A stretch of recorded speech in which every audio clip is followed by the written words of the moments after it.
Colin Cadet back for Woodwork Web.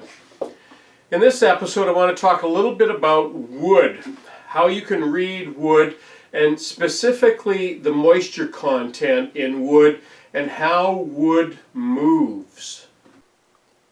One of the first principles to understand about wood is that it's like these straws. I've taken a bundle of straws and put them together, and that's what wood looks like if you can get inside and look at the structure of wood. It looks just like this, and the water in the wood travels up and down these.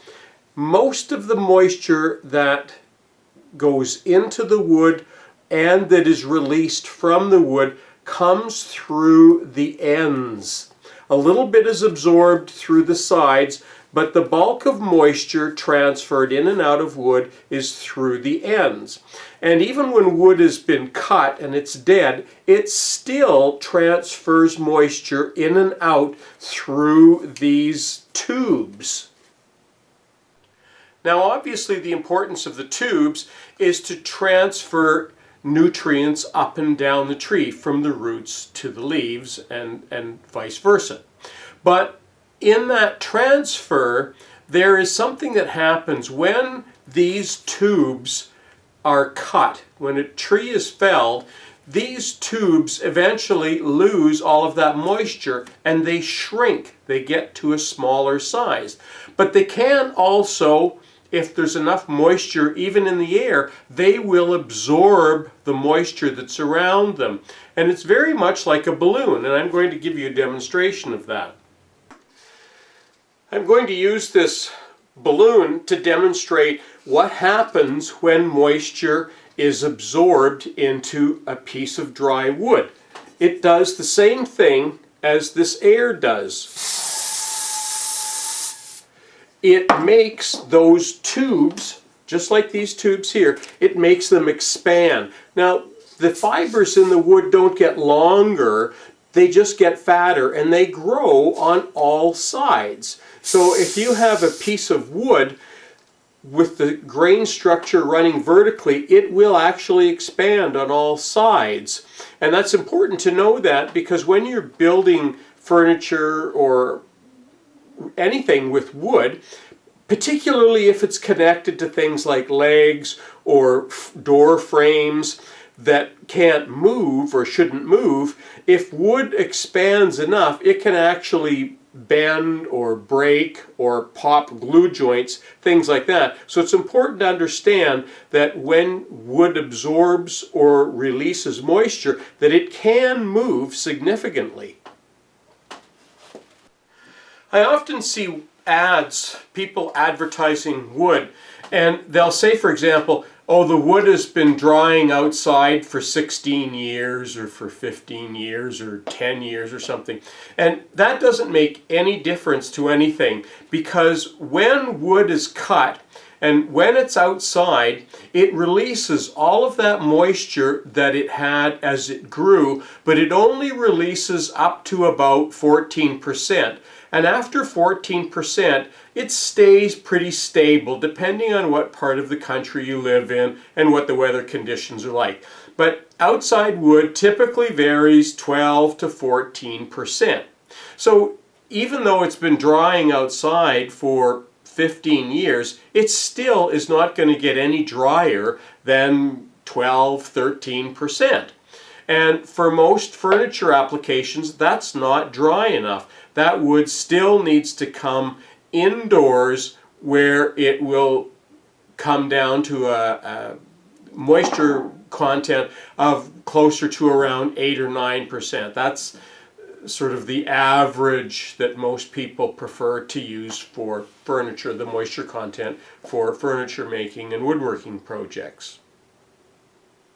What I have here is a little moisture checker. This is, if you don't have one of these, you may want to think about investing in one of these. These are one of the most important things that a woodworker will use.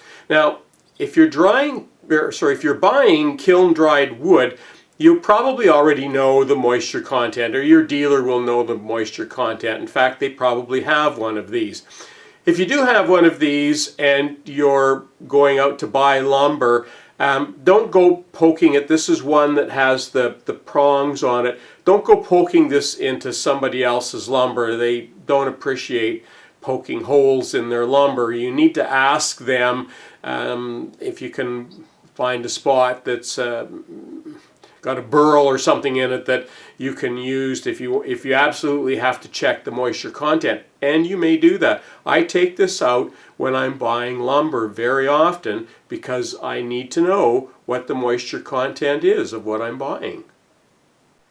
Now I've collected some pieces of wood today and we're going to check the moisture content. One of them is cut from a branch a couple of weeks ago from a branch on my property here. Very high moisture content. The second one is a piece of wood that is in my outdoor storage area, outdoor wood storage, and we'll have a look at the moisture content of it. And then we'll look at a piece of wood that's been drying in my indoor wood facility for a year or so, and we'll look at the moisture content of it, and we'll be able to see exactly what the differences are. This first piece is just part of a branch. You can see the bark is still on it.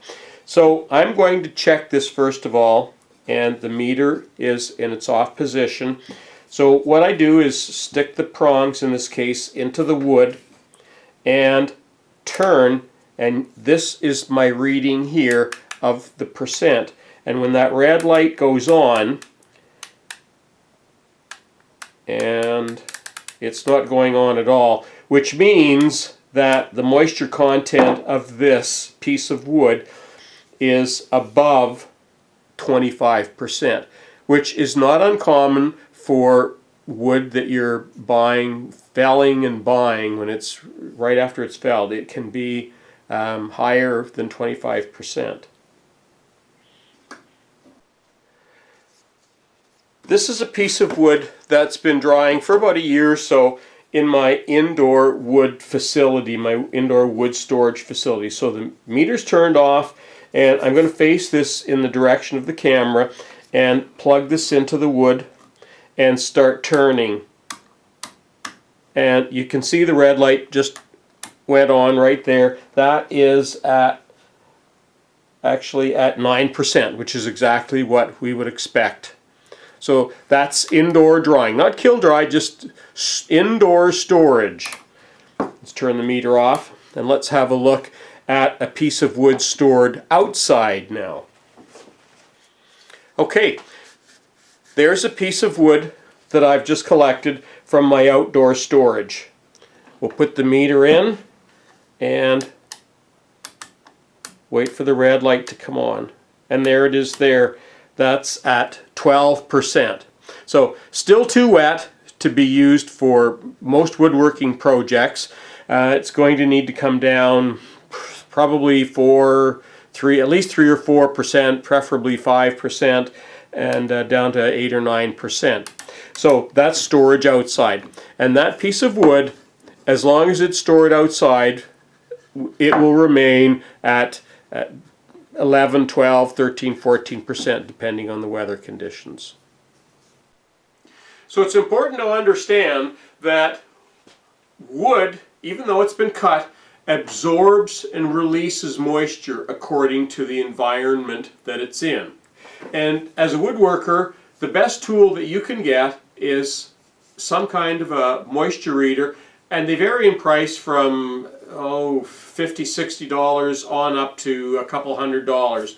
There's two kinds of them. There's this kind, which I prefer, with the pins. There's also another kind that you can just put on top of the wood, and it works just on a surface without any pins in it. And if you're checking lumber at the lumber store, that's probably the one that you might want to opt for. If you're like me and you're buying wood directly from a mill, you want to be able to go inside the wood to see what the moisture content is a little bit deeper in, and that's what this one is a little bit more reliable for. So understanding wood, reading wood, understanding how it works, how it moves, is one of the things that a woodworker needs to do. I'm Colin Canet for Woodwork Web. Please check out our website for more tips and information.